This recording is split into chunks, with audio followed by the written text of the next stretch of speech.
আচ্ছা, তুমি নিজেকে অন্যের কাছে সস্তা বানাচ্ছ না তো? একটু আঘাত পেলেই অন্যের কাছে ছুটে যাচ্ছ, একটু কষ্ট হলে অন্যের কাছে বলতে ছুটে যাচ্ছ।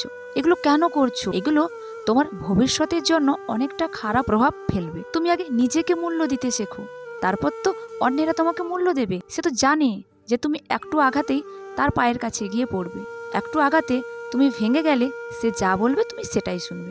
কেন করছো এটা? এরকম করো না। আগে নিজেকে মূল্য দিতে শেখো। তোমার মধ্যেও অনেক ভালো গুণ আছে। সেই ভালো গুণের মধ্যে একটা হচ্ছে ধৈর্য। সেটা তোমার মধ্যে আছে, যেটা তুমি কখনো প্রকাশ করো না। আগে নিজে ধৈর্য ধরতে শেখো, দেখবে পৃথিবীতে সব কিছু একদিন শান্ত হয়ে যাবে। তাই তুমি নিজের মূল্যটা নিজের কাছে দিতে শেখো, তারপর তো অন্যেরা তোমাকে মূল্য দেবে।